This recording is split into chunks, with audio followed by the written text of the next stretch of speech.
Buongiorno, sono Giorgio Benegon, presidente dell'House Elisa Braido di Vittorio Veneto.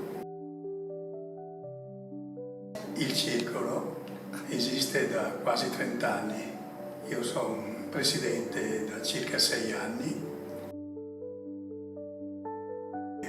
Questo circolo sta funzionando abbastanza bene, ci sono delle problematiche, sempre delle volontarie, perché non si riesce a trovare qualche persona, qualche volontario per poter portare avanti le attività. Noi abbiamo un bar che funziona e facciamo delle giornate, dei pranzi anche per i volontari.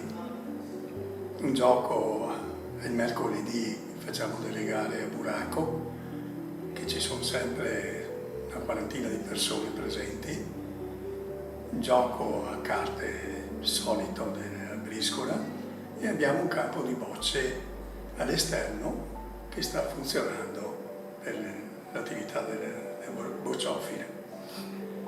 Questa è l'attività, diciamo, del circolo, però c'è la mancanza di supporto di volontari e anche da parte del nostro comune, perché il cittadino vittoriese non sa che esiste qui questa posizione, il circolo per gli anziani.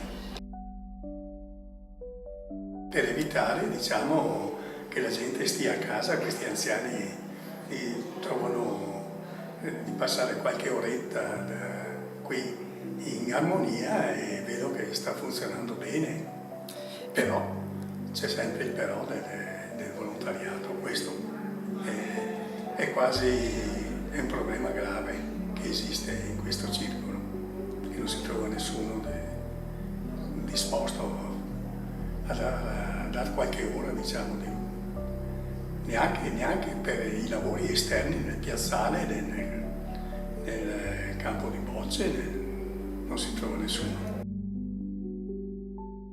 Generalmente sono dalle 15 del pomeriggio fino alle 17, dal lunedì al venerdì.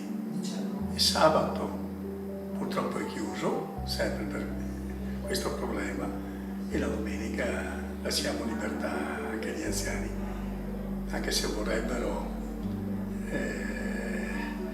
giocare e star qui in compagnia anche il sabato e la domenica, ma non è possibile fare questo. L'attività ne facciamo già quello che si può fare qui al circolo. Facciamo anche il venerdì sera la pericina per tenere un po' di allegria, di armonia tra gli iscritti.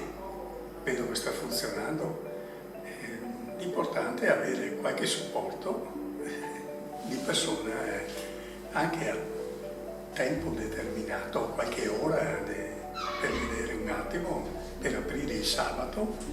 Io vorrei aprire il sabato pomeriggio perché me lo chiedono i volontari e tutto, però fino adesso, da 6 anni che sono qui, non mi è stato possibile.